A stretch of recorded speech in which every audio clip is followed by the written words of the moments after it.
Prezadas irmãs e irmãos, vamos então dar continuidade ao projeto Evolução em Dois Mundos, apresentando hoje o capítulo 3º do livro, intitulado Evolução e Corpo Espiritual, no qual nós vamos abordar os seguintes itens: primórdios da vida, nascimento do reino vegetal, formação das algas, dos artrópodos aos dromatérios e anfitérios,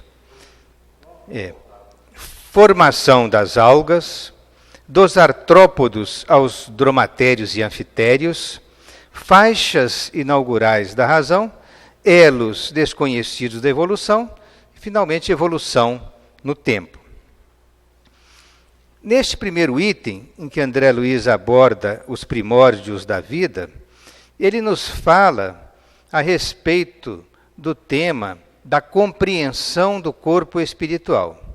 Para podermos estudar o corpo espiritual em profundidade, diz ele, é preciso remontar aos primórdios da vida na Terra, em que os ministros angélicos da sabedoria divina, sob a supervisão do Cristo de Deus, lançaram os fundamentos da vida no planeta. Sob a supervisão do Cristo de Deus é uma expressão de fundamental importância para todos nós, espíritas, que sabemos que o Cristo é, de fato, o diretor espiritual do nosso planeta. Deus, nosso Pai soberano, indicou ao Cristo esta missão, para que ele fizesse, junto com a sua equipe imensa de grandes colaboradores angélicos, espíritos puros, que pudesse, sob o comando dele, desenvolver todo o trabalho da evolução em nosso planeta. Por isso, diz André Luiz, que lançaram os fundamentos da vida na Terra. Certamente que havia condições adequadas ao surgimento da vida orgânica, porque antes destas condições houve necessariamente uma evolução química, e esta evolução química propiciou certamente essas condições necessárias ao surgimento da vida orgânica.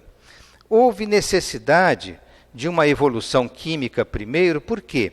Porque moléculas simples como aminoácidos e ácidos nucleicos, para que se conjugassem em moléculas complexas como as proteínas, o DNA e o RNA. E também moléculas que faziam parte do metabolismo celular e da reprodução, todas elas tiveram que ser produzidas através desta evolução e desta complexidade. No metabolismo celular nós temos proteínas principalmente e outras moléculas também que evoluíram para a estrutura das células, e quanto ao mecanismo da reprodução, certamente o DNA e o RNA têm essa participação mais direta no processo.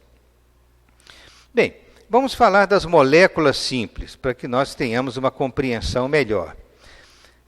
Existiram na fase inicial em nossa atmosfera e depois na composição dos oceanos tépidos da fase inicial de vida em nosso planeta, moléculas orgânicas simples, como no caso, por exemplo, os aminoácidos.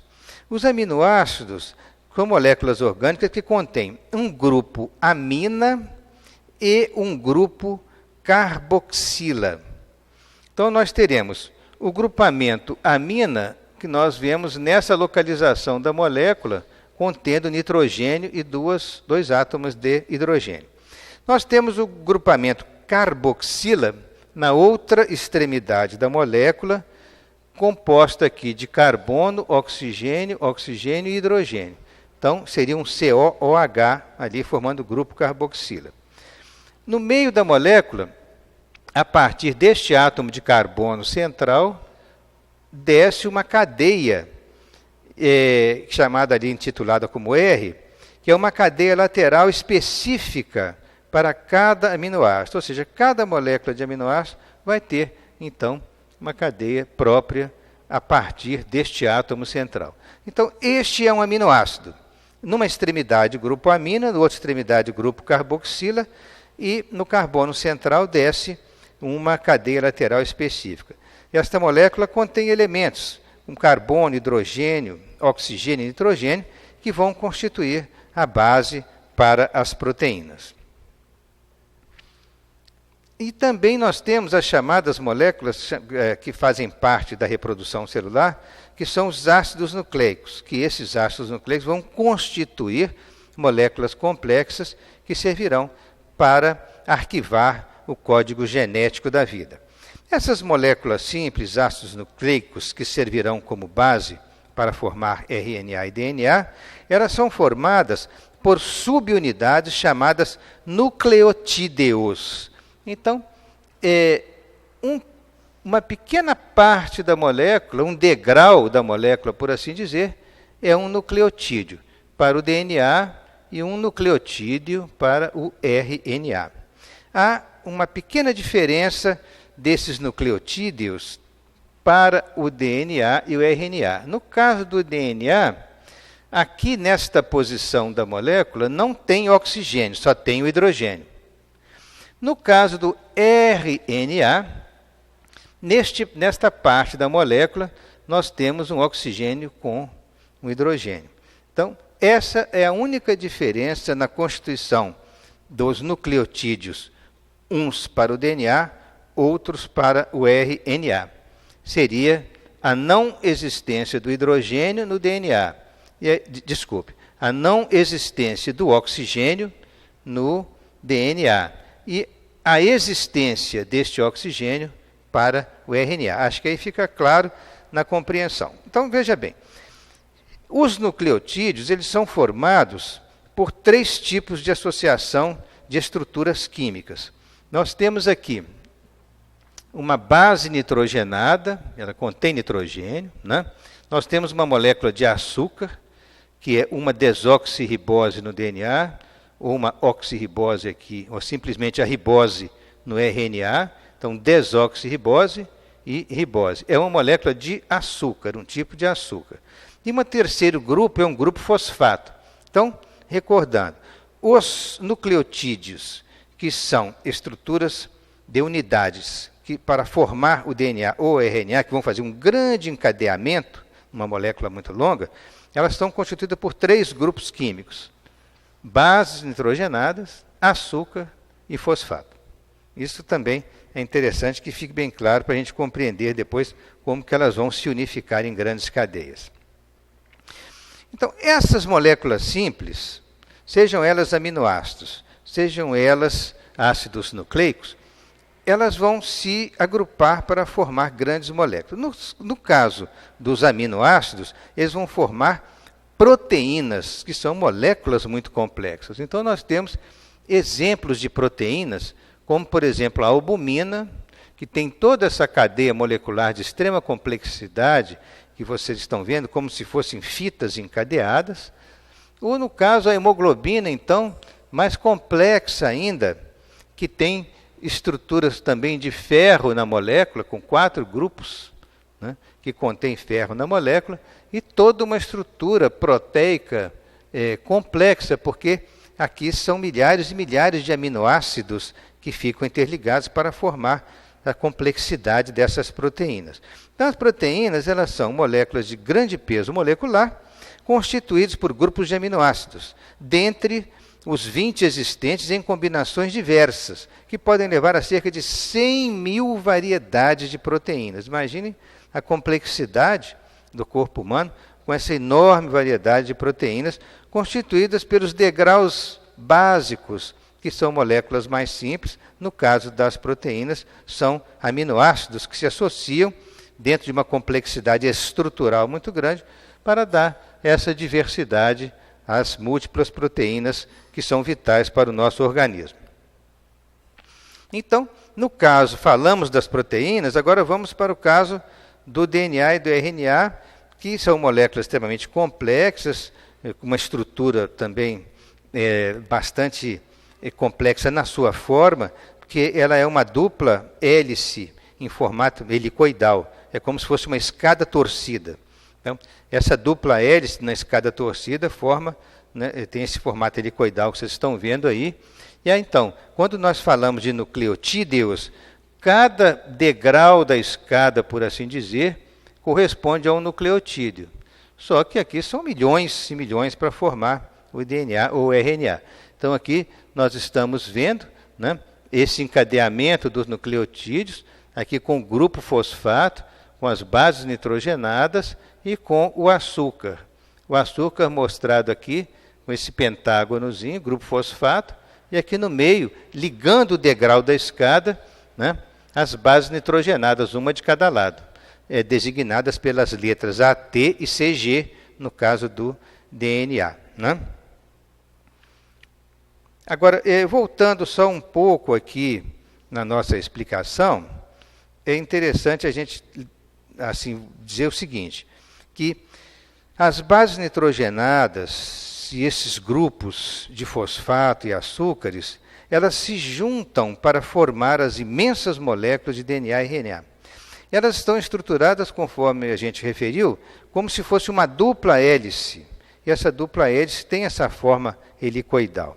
Ela contém o código genético, que permite a transmissão dos caracteres hereditários, então.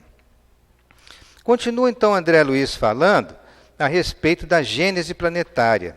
Das palavras iniciais dele, nós necessitamos explicar um pouco sobre como o nosso planeta surgiu, porque foi desse surgimento que nós vamos explicar também a evolução da vida através da evolução química.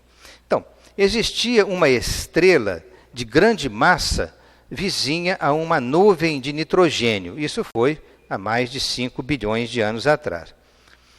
Essa estrela de grande massa, denominada uma supernova, sofre uma explosão gigantesca e libera uma quantidade enorme de elementos químicos. Ela semeia a nuvem com inúmeros elementos químicos mais pesados, oriundos das fusões nucleares. Então, a explosão da supernova, ela produz uma quantidade enorme de elementos químicos mais complexos.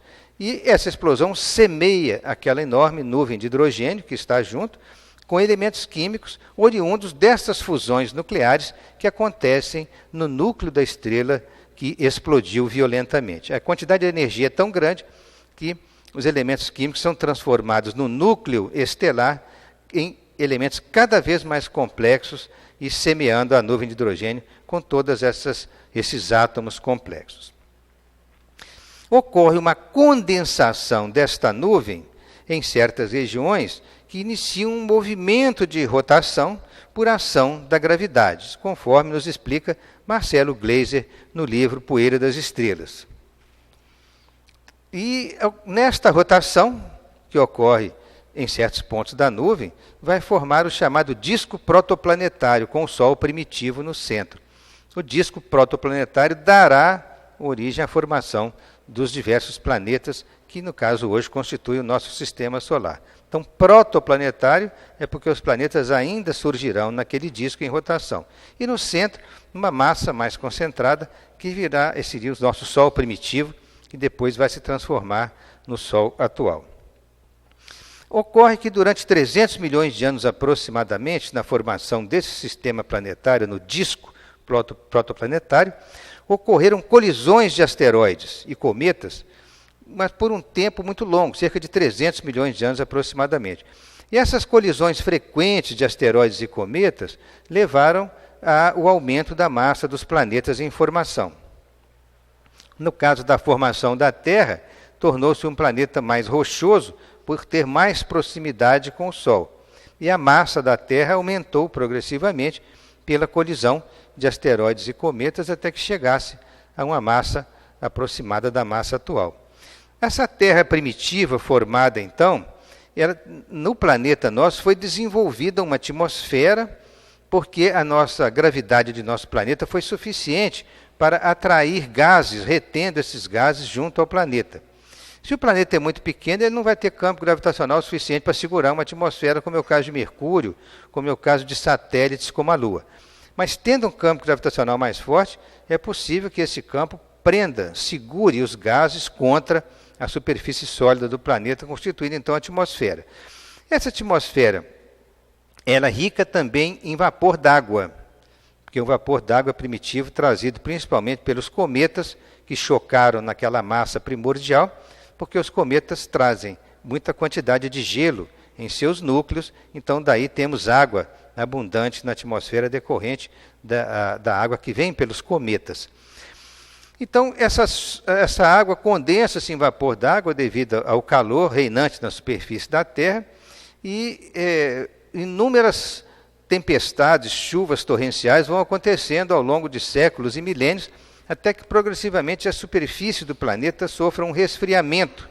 E com este resfriamento da superfície, na crosta terrena, é possível que essa condensação dos vapores forme os mares primitivos do planeta.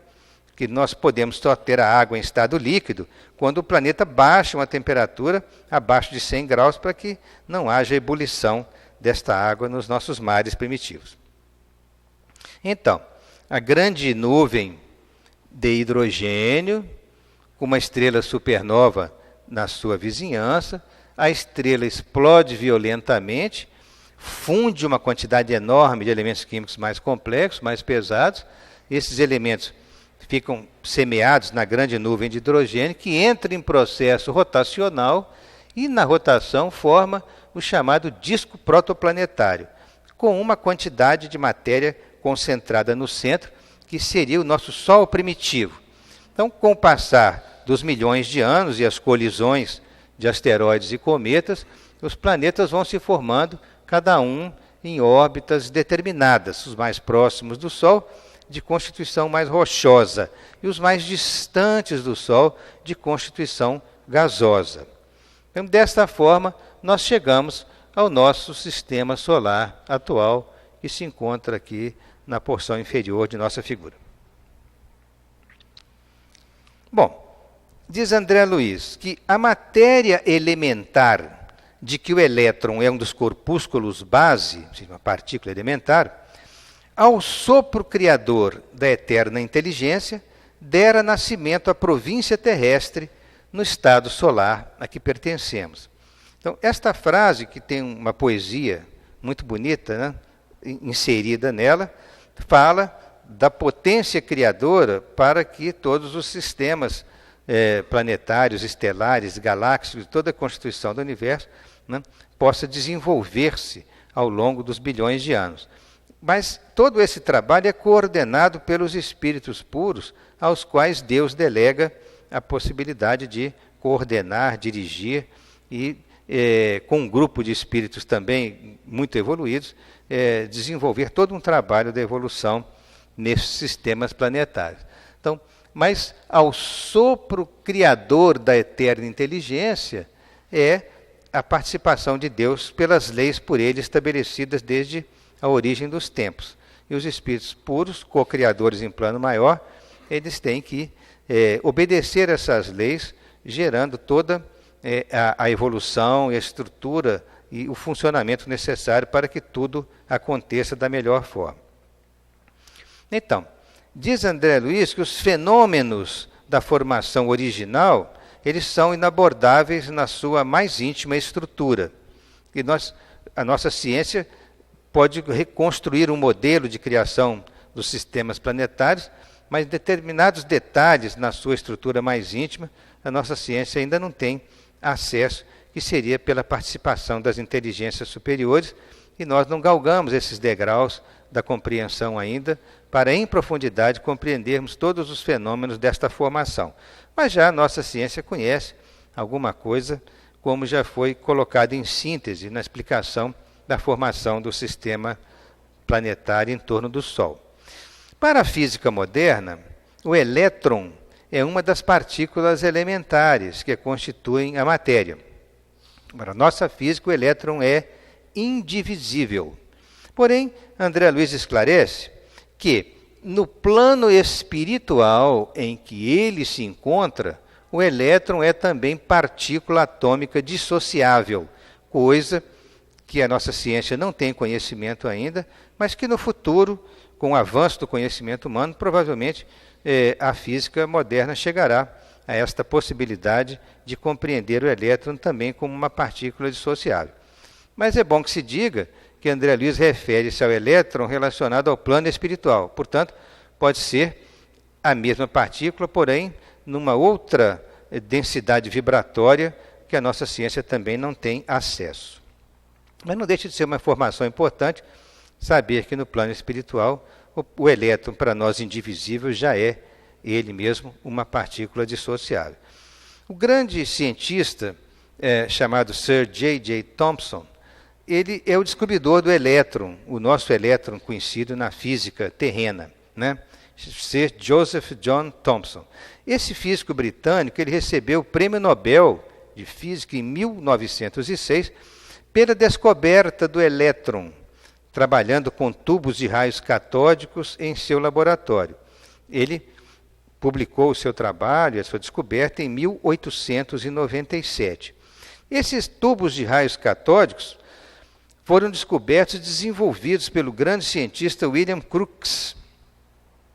E nós temos aqui o chamado tubo de Crookes, ou ampola de Crookes, com os quais Thomson trabalhou em seu laboratório, né, produzindo a passagem de corrente elétrica por esse tubo e observando a formação de uma faixa luminosa central, e depois ele, estudando, viu que seria uma interação dos elétrons, partículas que ele acabou por descobrir e descrever.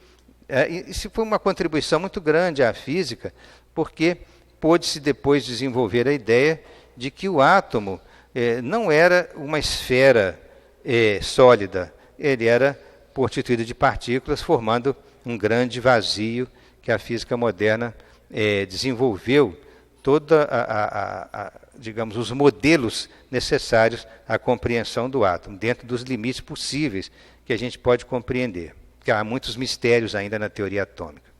Esse é um tubo de raios catódicos com o qual o nosso Thomson descobriu os elétrons em estudos em seu laboratório, tubos esses anteriormente desenvolvidos pelo grande William Crookes, conforme nós falamos. A nossa física moderna está sempre na busca das fronteiras da matéria. Ela busca os constituintes básicos da matéria. É claro que os cientistas gostariam muito de descobrir que a matéria fosse constituída por uma partícula única elementar que tivesse gerado todas as demais. Mas ainda estamos longe de descobrirmos essa chamada partícula elementar sobre a qual os espíritos se referem. Por exemplo, no caso da física nossa terrena, nós sabemos que o átomo é constituído de núcleo, um núcleo central, e elétrons em órbitas ao redor do núcleo, em posições determinadas em torno do núcleo. Este núcleo ele é constituído por partículas denominadas prótons e nêutrons. Os prótons e nêutrons, por sua vez, já se descobriu que eles são constituídos por dois tipos de partículas que foram denominadas de quarks. Esse grande cientista americano, chamado Murray Gell-Mann, em 1968, publicou um trabalho descrevendo essa subdivisão dos prótons e nêutrons. Depois ele até foi laureado pelo Prêmio Nobel de Física por causa dessa descoberta. Portanto, nós tentando simplificar, nós diríamos que os átomos, em última análise, são constituídos por quarks e elétrons. E além dos átomos, contendo essas partículas básicas, nós teríamos os neutrinos, que são partículas livres e sem massa, que percorrem todo o universo continuamente. Mas a física, avançando um pouco mais, descobriu que há outras partículas, conforme nós vamos referir. Esse é o Murray Gell-Mann, que é o físico americano que, em 1969, recebeu o Prêmio Nobel de Física por suas contribuições. É referência à classificação das partículas elementares do átomo e as interações que ocorriam entre estas partículas. Ele nasceu em 1929 e se encontra ainda entre nós na atualidade. Mas, conforme nós dissemos, outras partículas foram descobertas e agrupadas pelos cientistas em 3 famílias de partículas, compostas cada uma por 4 partículas, portanto 12 no total. Mas se considerarmos que cada partícula tem uma companheira que é uma antipartícula de carga elétrica contrária, nós então teríamos pelo menos umas 24 partículas. Então, na verdade, os físicos continuam com muito mais interrogações do que certezas, porque nós estamos longe de conhecer a verdadeira constituição básica da matéria. Para aqueles que quiserem aprofundar um pouco mais nessas informações, a gente sugere que possam buscar o livro O Universo Elegante, de Brian Greene, publicado em 2001, que é um cientista e professor americano, e que neste livro ele procura trocar em miúdos certos conhecimentos da física quântica e da estrutura dos átomos, explicando mais em detalhes. Mas é interessante uma leitura de alguns capítulos para a gente conhecer um pouco mais. Não é o caso nosso no momento de ficar entrando em detalhes sobre cada uma dessas partículas. Então, os espíritos informam, já repisando o que já falaram antes, que a matéria é formada por um só elemento primitivo. Essa palavra elemento seria uma partícula elementar, não é o elemento propriamente da química, né? De um só elemento primitivo, de uma partícula básica primitiva. Na questão 30, eles nos ensinam isso. Ou seja, a física moderna ainda vai ter que caminhar muito para conhecer as fronteiras finais da constituição da matéria. Então, recordando o que nosso físico americano Gell-Mann falou, né, o nosso próton, por exemplo, que é uma partícula nuclear de carga positiva, ele seria constituído, de acordo com esse modelo padrão da física, de partículas por 2 quarks up e 1 quark down. Então, nós teríamos aqui no desenho, né, nós teríamos 2 quarks denominados up e 1 down. Nos nêutrons inverte, né, são 2 down e 1 up. Então, ele, por ter feito essa descoberta e as interações entre as partículas, ter constituído todo um modelo matemático para explicar tudo isso, ele foi laureado com o Prêmio Nobel de Física. E os físicos consideram ainda que o elétron é mesmo, de fato, uma partícula indivisível. Por enquanto, estamos neste estágio do conhecimento. Bom, as propriedades da matéria elementar, no caso, nós buscamos essa matéria elementar. Mas os espíritos já nos falam alguma coisa, que as propriedades da matéria, elas nada mais são do que modificações que as moléculas elementares sofrem por efeito de sua união. E nesta união, essas partículas elementares ou moléculas elementares, elas vão formar outras moléculas. Então, essas moléculas elementares, nos ensinam os Espíritos na questão 31 do Livro dos Espíritos, elas têm forma constante e eles as denominam como moléculas elementares primitivas. Forma constante. Então, todas elas não mudam a forma. Já, né, as moléculas secundárias, que são as que nós conhecemos, elas têm forma variável e são formadas por aglomerações das moléculas elementares primitivas. Porque, dizem os Espíritos, o que chamais molécula, longe ainda está da molécula elementar. Isso nas questões 34 e 34A. Porque a nossa física, o nosso conhecimento ainda, de fato, tem que caminhar muito para compreender a forma mais elementar da matéria. Teríamos que remontar aí ao fluido cósmico universal em sua versão mais purificada. A ciência busca ainda, então, a última fronteira da matéria. Continuamos buscando, e este é o valor da ciência. A ciência não para nunca, ela busca sempre o progresso e sempre galgando um degrau de cada vez com mais segurança, para que um dia tenhamos uma compreensão maior e mais profunda do universo. Bom, a palavra molécula, já que estamos referindo a esta palavra, que os espíritos também se referiram, do francês a palavra é molécule. Essa é uma quantidade de matéria muito pequena. O significado de molécule é uma quantidade de matéria muito pequena.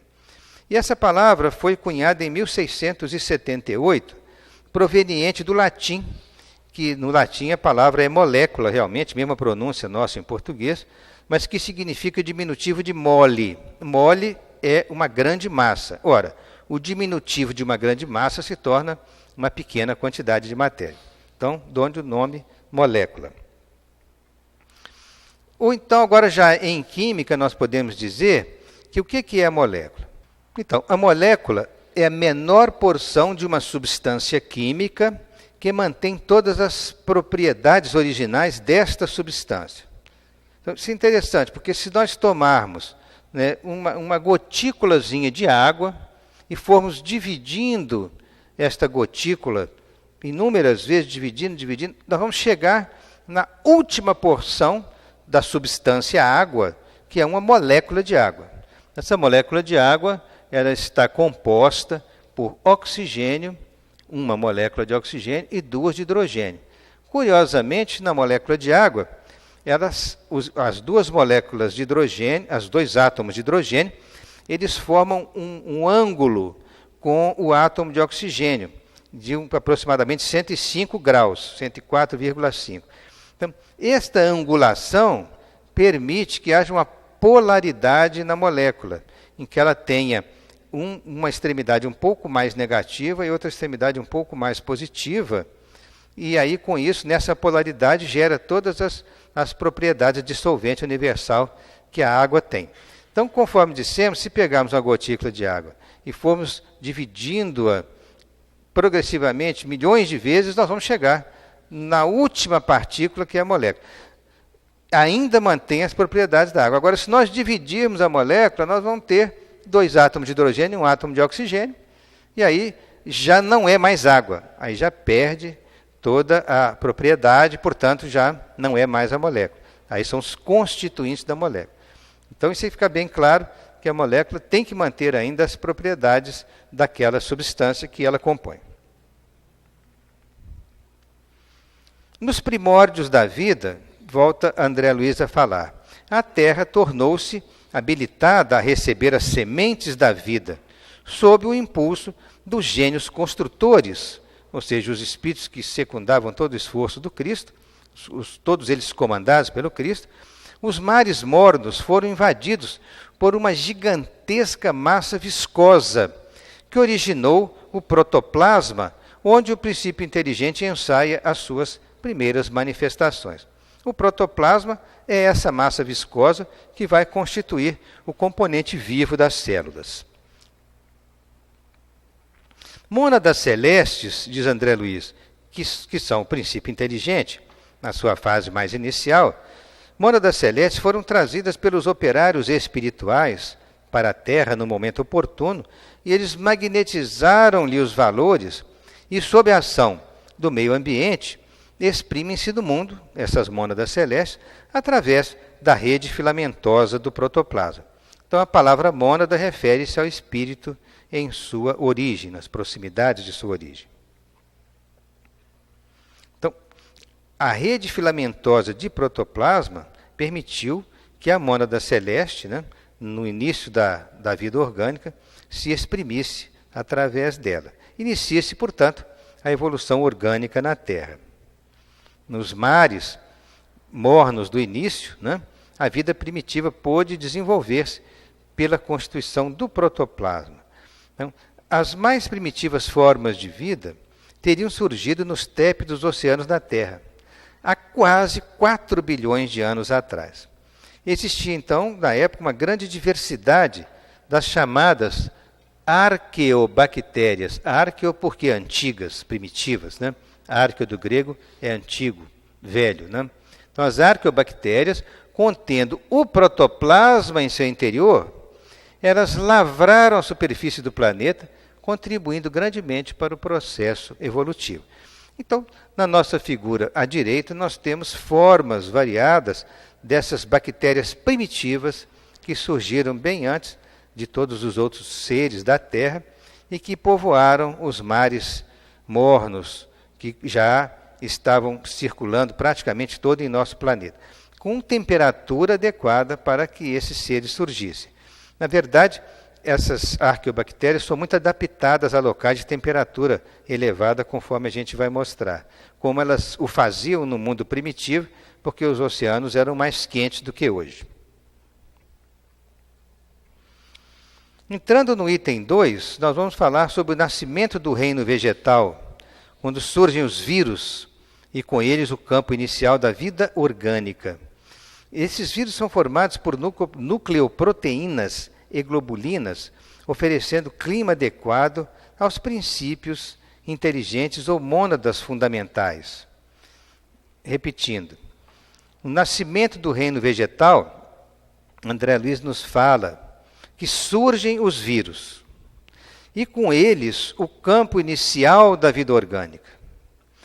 Este campo inicial da vida orgânica, nos diz André Luiz, está formado por nucleoproteínas e globulinas, oferecendo um clima adequado aos princípios inteligentes, ou também que André Luiz se refere como mônadas fundamentais, são centros microscópicos de força positiva, estimulando a divisão celular ou divisão cariocinética. Os vírus, que são eles, são seres vivos extremamente simples, constituídos basicamente por proteínas e ácidos nucleicos. Parasitas obrigatórios das células, eles só podem se reproduzir no interior de células vivas. Eles são tão simples na sua constituição que há até um questionamento entre biólogos se de fato eles seriam mesmo seres vivos ou seriam seres transicionais entre a evolução química e a vida.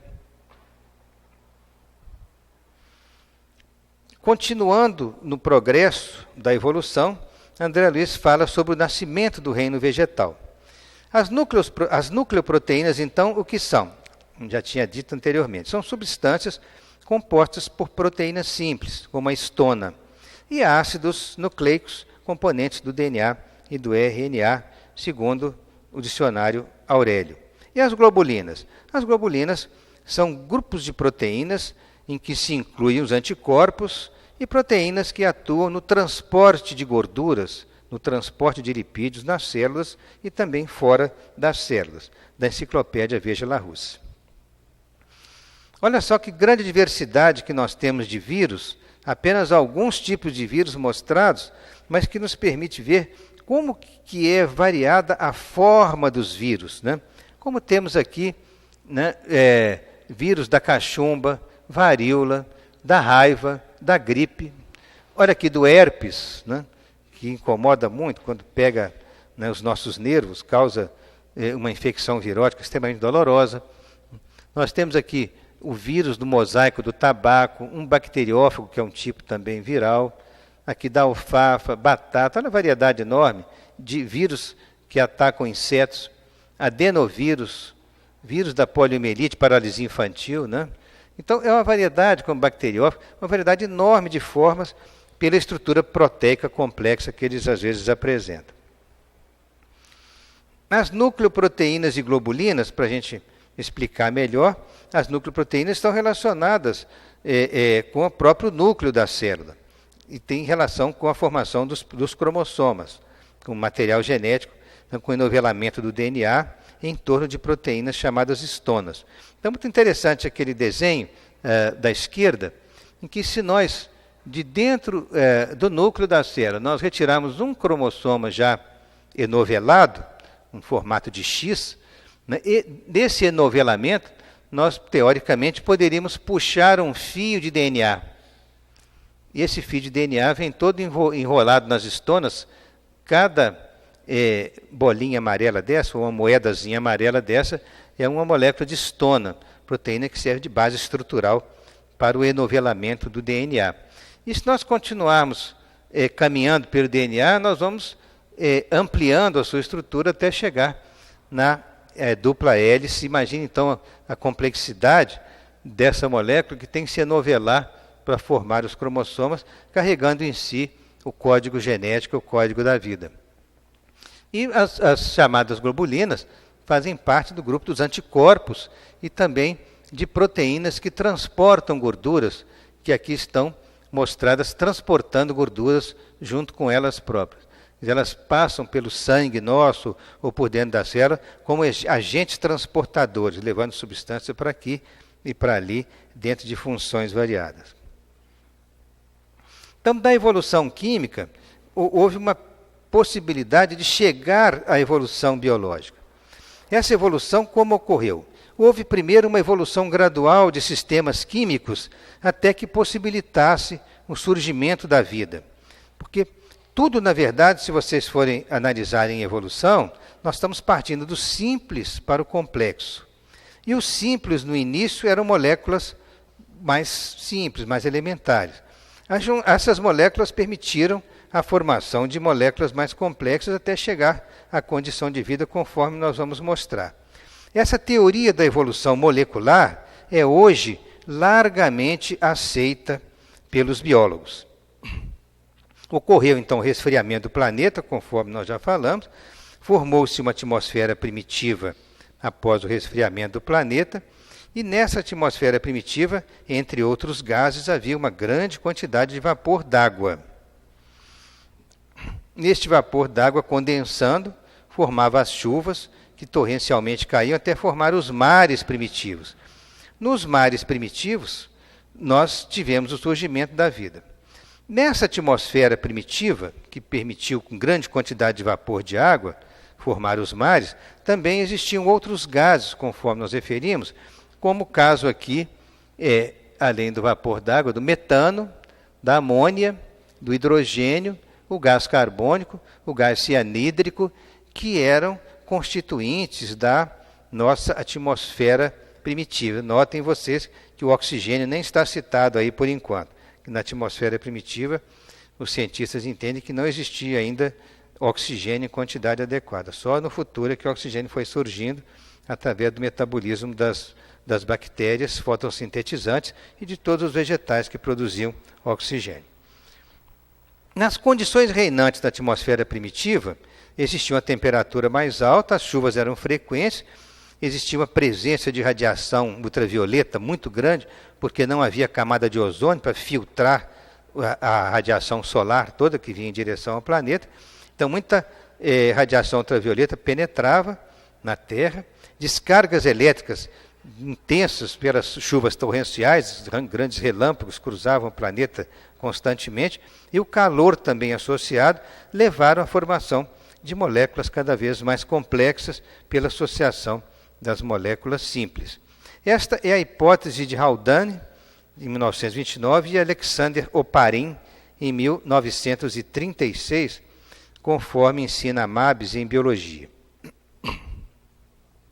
Está aqui o nosso JBS Haldane, biólogo inglês, que publicou esse trabalho sobre a atmosfera primitiva em 1929. E o bioquímico russo, né, esse nosso simpático cientista aqui à direita, ele falou sobre também a constituição da atmosfera primitiva, na opinião dele, que era formada por aqueles gases, conforme nós referimos agora há pouco. Ele falou isso em 1936. A junção das teorias desses dois grandes cientistas permitiu descrever que havia condições favoráveis na atmosfera primitiva, atuando por longo tempo, que permitiram a transformação de moléculas simples em compostos orgânicos mais complexos, indispensáveis à formação de seres vivos rudimentares. Dizia o nosso Haldane, os oceanos primitivos atingiram a consistência de um caldo tépido diluído. Mas, além desses dois cientistas, houve uma outra grande contribuição à compreensão da atmosfera primitiva e à evolução química e consequente surgimento da vida. É a chamada experiência de Miller e Urey, da Universidade de Chicago, nos Estados Unidos. O que se tratou essa experiência? De reproduzir em laboratório as condições atmosféricas primitivas, que permitiram a formação das primeiras moléculas mais simples, que iriam constituir as moléculas complexas que seriam base para a vida. Então, como é que foi feito isso? Esse cientista, Urey, ele era orientador de tese do Miller. O Miller, na época, era um rapaz jovem, pós-graduando, mas era muito jovem, tinha 23 anos de idade apenas. Então, o Dr. Urey orientou-o para que ele desenvolvesse toda aquela experiência e serviço de trabalho de tese para ele. Então, ele construiu um dispositivo engenhoso contendo vapor d'água, hidrogênio, metano e amônia. E, através do aquecimento da água e a presença de descargas elétricas, ele conseguiu a produção, a chamada síntese química, né, de compostos orgânicos variados. Entre eles, podemos citar que ele conseguiu obter alguns tipos de aminoácidos, como a glicina, a alanina, o ácido glutâmico, o ácido aspartico, que são aminoácidos. É importante dizer porque esses aminoácidos, eles são os componentes básicos das proteínas, são os tijolos fundamentais das proteínas que estruturam tudo que existe na célula e no nosso corpo humano. Na verdade, essa experiência prova que as condições iniciais da atmosfera, durante milhões de anos, permitiram a formação dessas moléculas básicas e as básicas formaram as complexas. Isso Hernani Guimarães Andrade fala de maneira bem clara no seu livro Morte, Nascimento e Evolução. Está aí o nosso Harold Urey, né, que desencarnou em 1981, viveu bastante tempo, e ele era um químico americano laureado com o Prêmio Nobel de Química, em 1934. Ele sempre teve interesse em estudar o clima primitivo do planeta e especulou que a atmosfera da época deveria ser composta, entre outros gases, principalmente de amônia, metano e hidrogênio. E um dos seus alunos de Chicago, Stanley Miller, demonstrou tal fato em uma experiência que ficou muito famosa, né, sobre a história da origem da vida. O nosso Miller está aí em seu laboratório, com apenas 23 anos de idade na época, né, formado em Química, um aluno brilhante, e desenvolveu esse trabalho famoso sob orientação de Urey, chamado Experiência de Urey-Miller, ou também chamado como sopa orgânica, porque constituiu, né, dentro da água a formação daqueles elementos básicos. Foi publicado em 1953 na revista Science, que é uma revista assim, de muita importância no mundo científico, uma revista muito conceituada, o trabalho que teve um grande impacto no meio científico. É curioso porque partiu de um jovem de 23 anos, né, essa experiência que ficou famosa, naturalmente, sob a orientação do Dr. Urey, para que ele fizesse a sua tese. Está aí o nosso Miller, já com mais idade, presente junto ao aparelho que ele desenvolveu, já agora modernamente construído, para que fosse feita essa experiência. Isso, uma curiosidade, nós vamos mostrar aqui o esquema do aparelho, né? E aqui o Dr. Miller, já com idade mais avançada, mostrando o funcionamento do sistema. Então, o que ele fez? Ele, dentro de um sistema aqui de tubos de vidro, ele colocou aqui a água, um compartimento chamado compartimento oceano. E essa água era submetida a um aquecimento para ferver e produzir vapor d'água. Esse vapor subia pelos tubos e passava por um outro compartimento onde existia metano, amônia, hidrogênio, gás carbônico e vapor d'água. Aqui, com 2 eletrodos, era constituído uma descarga elétrica contínua dentro daquele equipamento. Então, se vocês têm gases, vapor d'água e outros gases aqui, sob a ação constante de descargas elétricas, passava toda essa, vamos dizer, o vapor d'água condensava junto com os gases, chamado compartimento atmosfera. Na condensação, ele transformava-se novamente em líquido, um líquido já enriquecido por essas novas moléculas formadas. E aqui, por essa pequena torneirazinha, ele tirava amostras para examinar quimicamente aquela substância obtida, constatando a formação dos aminoácidos.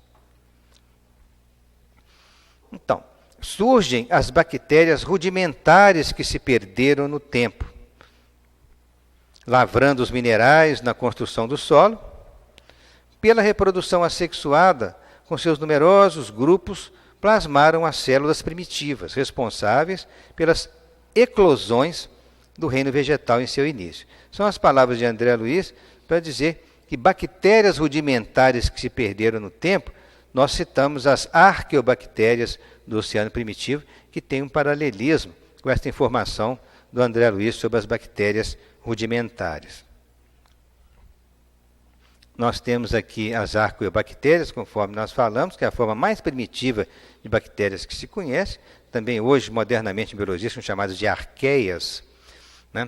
Esta forma primitiva de bactérias, elas suportam temperaturas de até 121 graus centígrados. Isso é uma coisa assim impressionante a gente imaginar. Tanto é que são chamados seres hipertermófilos unicelulares. Hipertermófilos porque eles conseguem suportar temperaturas muito elevadas.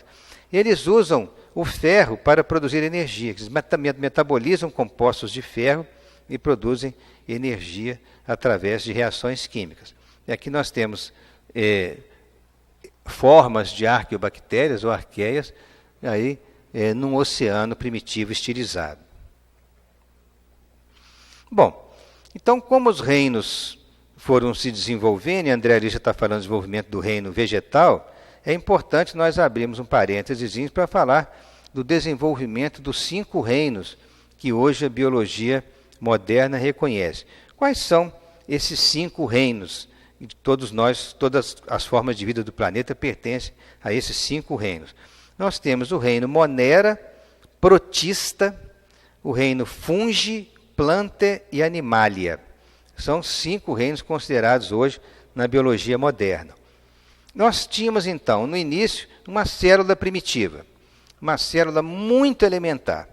E esta célula acabou evoluindo, por um lado, para uma célula monera sem núcleo, e para o outro lado, em células protistas com núcleo. Então, uma primitiva, então vamos lá. Uma célula primitiva gerou células monera e células protistas. Estas sem núcleo, estas com núcleo. Esta célula monera primitiva, mais simples, sem núcleo, ela acabou por gerar as arqueias, que são as arqueobactérias, aquelas bactérias mais simples que nós mostramos, sem núcleo, e também as bactérias modernas que nós temos hoje. Mas hoje, no mundo atual, nós também temos as arqueobactérias presentes em vários meios mais agressivos, meios mais quentes, em determinados lagos quentes, em lagos com uma concentração química muito elevada de substâncias ácidas, no fundo dos oceanos, junto às cadeias oceânicas, onde há liberação de água fervente dos vulcões submarinos, também nós encontramos esses seres vivendo em temperaturas elevadas. E temos as bactérias comuns, que são as bactérias que habitam a Terra hoje na sua diversidade enorme. A célula protista com núcleo, essa sim, permitiu a evolução de reinos mais complexos. Como no caso, continuaram os fungos em evolução, surgiram as algas, a partir das células com núcleo, e surgiram os protozoários. Então, estas 3 áreas que surgiram, essas 3 de subdivisões produzidas pela célula protista, elas acabaram evoluindo. Os fungos para o reino fungi, que continua até hoje com todos os fungos do planeta Terra. As algas, estas sim, evoluíram para uma grande diversidade, formando todo o reino vegetal, ou seja, planta, do latim, né, o reino vegetal. Tá? E os protozoários, na sua complexidade, evoluíram para a formação de todo o reino animal, do latim, animalia. Então, a biologia moderna reconhece 5 reinos, recordando, né? Monera, protista, fungi, planta e animalia. Numa sequência evolutiva, tanto a célula animal quanto a célula vegetal, elas puderam produzir grande diversidade de células que produziram seres mais complexos, tanto pelo lado animal como pelo lado vegetal, com características variadas de acordo com as funções destas células. Imagina a diversidade de animais e plantas que nós temos no mundo de hoje, e muitas outras que desapareceram pelo caminho na evolução, espécies que se perderam. E aí, a gente recordando a árvore da vida, nós pegamos aqui bem na parte inferior da árvore, com um ancestral comum, que seria a célula primitiva, derivando para a monera, né, e derivando para as células que têm núcleo protista. Daí surgiu toda a outra complexidade dos demais seres, já evoluindo para fungos, para plantas e para animais. Essa é a chamada árvore da vida, que permite uma compreensão melhor da evolução destes reinos. Bem, como a poesia cabe em tudo, é bom a gente recordar, né, o grande Augusto dos Anjos. Diz que para se organizar como célula primitiva, o princípio inteligente participou da própria evolução química, partindo de partículas elementares, partículas subatômicas, que se uniram para formar átomos, e os átomos que se uniram para formar moléculas simples, que produziram moléculas complexas e que finalmente geraram a célula primitiva, que seria a base de tudo. As moléculas complexas se reuniram, houve uma criação de um envoltório em volta delas, tendo essa célula primitiva como base da vida. O grande Augusto dos Anjos, que esteve entre nós por apenas 30 anos, desencarnou muito jovem, ele escreveu, né, ele é um poeta único, ele sozinho criou um gênero de poesia, e uma coisa interessante, única, uma poesia muito científica também. E, entre as inúmeras poesias lindas que ele escreveu, isso está num livro dele intitulado Eu, uma das poesias chama-se Monólogo de uma Sombra, que fala sobre as origens da vida. Dentro do Monólogo de uma Sombra, Augusto dos Anjos diz da seguinte forma: sou uma sombra, venho de outras eras, do cosmopolitismo das moneras, pólipo de recônditas reentrâncias, larva do caos telúrico procedo, da escuridão do cósmico segredo, da substância de todas as substâncias. É uma poesia linda, de uma profundidade muito grande, que vale a pena a gente buscar o livro Eu, em que ele coloca toda a sua genialidade falando sobre a vida.